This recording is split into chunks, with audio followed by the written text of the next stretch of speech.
Up to now, we've talked about supply and demand, in that if we can artificially increase cost, we can basically remove that equation from why people might purchase a product. We've talked about price elasticity, so we get an understanding about how much we might have to increase the price of a product to actually see decreases in consumption. But now we're going to talk about some ways we can actually increase the price of a product. We'll talk about taxing and then some pricing strategies with particular reference to alcohol as our example product. So again, here's what we know. We know that if we artificially increase the price of a product, we can do that through taxes and other price measures. If they're raised enough, the prevalence of consumption for a consumer good will go down. That's our price elasticity. But if a product is price inelastic, we may need to raise the price by a lot, by significant percentage points, in order to see a change in consumption. So there's a few different ways that we can do that. One is by directly increasing taxes related to the product, and there's a variety of different taxes that can be applied to a psychoactive substances. Particularly in this case, we're going to be talking about alcohol.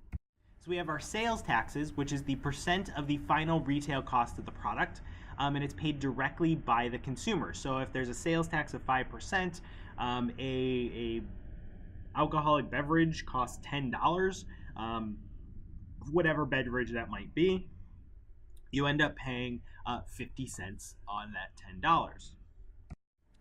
We have excise taxes, which are paid by the producer. Ultimately, that cost gets passed down to the consumer, but it's an indirect way to increase costs for the consumer. There's a couple different types of excise taxes. One is the specific excise tax, which is a tax on the units produced. So if you produce 100 cases of beer, you pay an X amount of money. There's also the ad valorem excise tax, which is a tax based on the market value of a product. So if that 100 gallons of beer is estimated to be worth $1,000, then you would pay a percent tax based on that $1,000. And then we have value-added taxes, which is a tax on the amount by which the value of a product increases during the production process. Eventually, this is paid directly by the consumer, but as you'll see in a future slide, the tax is paid at each stage along the production pathway. So, value-added tax. We'll start there because this is the most complicated. I will most likely explain this in the most incorrect way, but here's the idea. That at every step of the product, that there's really no product that we buy directly from the producer. There's always these steps involved, and this is a basic step. It doesn't involve alcohol. This is a cotton in fabric example, but it works the same way. One, you have the seller. The seller prices their product at a certain value, and the value-added tax here in 10%. Here is 10% is added on top of that initial sale price. So if a farmer grows cotton and sells his cotton for $1, then the final price for that cotton will be $1.10 with the 10% VAT added. Now, when the person who buys the cotton adds value to the product, he makes it into something. Because of that, there's increased value. And what the happens is that the VAT is applied to that increased value. So if someone buys cotton for $1 but then sells fabric for $5, then the VAT is applied to the $5. Now, they've already paid a part of that VAT, so that actually gets subtracted out from what they have to collect. So ultimately, they only have to pay, report that they're paying, or give back to the government collecting the taxes 40 cents. And this goes on until it reaches the consumer. In this case, it's a 4-step process. It could be a 2, 3, 4, 5, 6, 7, however many steps are in the process. The VAT is applied at each step. The person purchasing the product pays the full VAT. The person selling the product gets a credit for any VAT they paid at a previous step in the production chain, and then only reports the difference between what they've already paid and what they've collected to the local tax authorities, because the initial amount has already been collected during the previous step. So in that way, no one's overpaying. You don't get taxed twice for the same thing. You're not getting 10% at each level. It's really just 10% of the final consumer cost. Now, for excise taxes, The level of tax typically varies based on the product.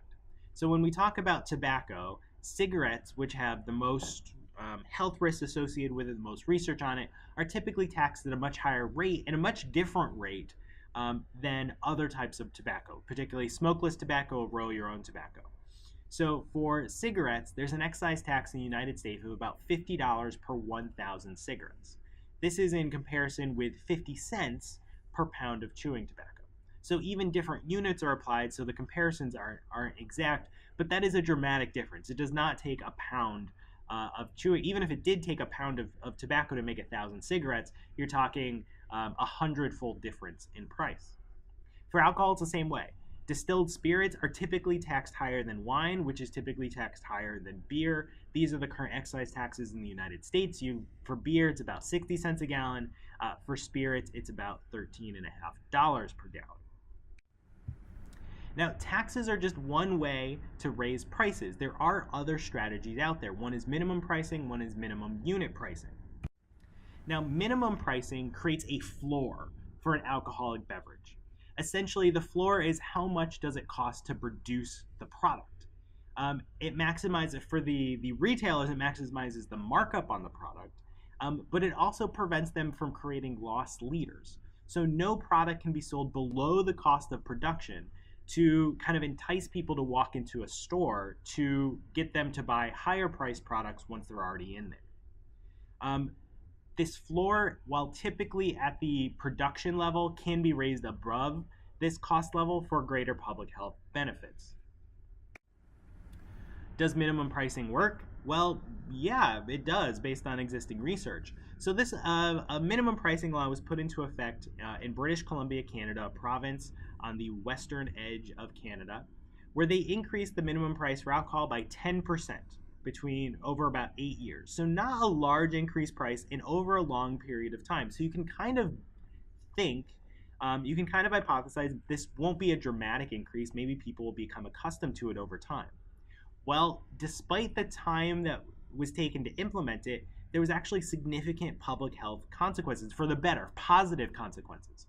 So there's about a 19% decrease in alcohol-related traffic violations, a 9% decrease in alcohol-related crimes against persons, and over a 9% increase in all alcohol-related crimes, specifically related to the implementation of minimum pricing in this one province.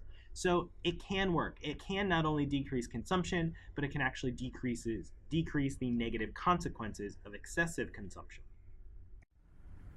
That brings us to minimum unit pricing. This is a little bit different. It doesn't set a floor on the final price of a product. What it does is create a price associated with each standard unit of a product. So in this case, say a minimum unit price could be 50 cents per 8 grams of pure alcohol. Could be 75 cents or 67 cents. And what it does is it sets a floor for the product cost based on the strength of the product, not just the product itself, not the cost of production, but on the strength of the product. And it allows these prices to fluctuate with product strength without creating arbitrary categories. So there are some beers which have greater alcohol content than wine. There are some beers you can buy, they're very expensive, but have more alcohol than some distilled spirits. At least some kind of the liqueur category where they're about 20%, and some beers have higher. You have some wines that are up in that range as well. So you can create higher prices for these stronger products, which typically are sold at lower cost. Now, Scotland has been the first municipality. Scotland's not a country, it's a territory within the United Kingdom, but they have some ability to pass their own laws. And they passed a minimum unit pricing law in 2012, and they recommended 50 pence per unit of alcohol. And I believe their unit of alcohol is 8 grams of alcohol in a serving. And it was planned to be implemented by 2013, but of course the alcohol industry sued through the Scotch Whisky Association, saying it would distort trade and was beyond the Scottish government's ability to pass. Remember, Scotland is part of the United Kingdom. It can't do everything on its own, but it does have some powers to act within its own borders. Now, I won't go through this whole thing, but suffice it to say, the minimum unit pricing law was upheld at every court that it was challenged against, whether in the UK court system or the European Union court system. And finally, in November 2017, minimum unit pricing was upheld as constitutional and is ready to be implemented within Scotland's borders. But will it work? It's great that it was considered constitutional. It serves as an example for the rest of the world, really, but will it work? Well, this study that was published, or this paper that was published in 2017, concluded that it is highly probable that introducing minimum unit pricing will reduce alcohol consumption and alcohol-related harms. This was concluded after looking at 26 studies, 2 other reviews of minimum unit pricing laws, and 7 non-peer-reviewed results. What they essentially reported or concluded is that it meets all 9 Bradford Hill criteria for causality, which is almost unheard of, not only in the substance abuse world, but really in almost all of epidemiology. There are very few things that actually can be supported by all 9 Bradford Hill criteria. So we're very, very confident that minimum unit pricing will decrease alcohol consumption in Scotland and decrease the negative consequences of excessive alcohol use there. But of course, on the other side, there are people who are trying to lower alcohol prices. So in the absence of allowing loss leaders, artificially lowering the price below the cost of production, on-premise establishments, so bars and restaurants, will have happy hours. They'll offer discounts, buying 2 for 1 or nickel nights or things like that. Off-premise retailers, so liquor stores, grocery stores, will have things like volume discounts. So this Karhala is a 100-pack sold in some Nordic countries. They'll do buy one, get one free deals, and they'll sell larger prices. So literally you can buy 40 ounces at a time rather than a 12-ounce can. So if you're in a position to advocate for one thing or another, what should you do? If someone comes to you saying, you're the expert, we want to increase the prices, what's the best strategy? Well, minimum unit pricing varies the price based on strength, regardless of the type of product there is. So it's a tax on alcoholic strength.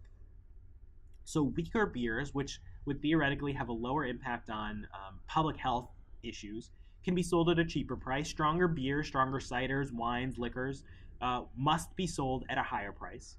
And the beauty of this is that it's actually relatively resilient to happy hours and volume discounts. It's relatively resilient to on-premise and off-premise alcohol establishments for what they do to try to increase sales. Because they might still have a happy hour, but they can't sell a stronger beer at 5 cents during a nickel night. They have to sell it at a higher rate because of the minimum unit pricing strategy. Excise taxes vary based on type and volume of the drink. The difficulty with increasing excise taxes, while it looks good because you're adding more numbers, is that high-strength beers and ciders can typically be sold cheaper than some lower-strength wines, and wines can go down to 9, 10, 11%, while these beers can be 10, 11, 12, 13%. And sales taxes are good. They do work, but they vary based on the retail price of the drink. So you'd have to really raise taxes very high to make very cheap products more expensive. Because if something's being sold for $2 or $3, then you might need a sales tax of 50 or 100% to make people rethink whether they actually want to purchase it. So minimum unit pricing laws will be more effective than taxes itself at reducing pure alcohol consumption and really reducing the negative impact of alcohol consumption on the population.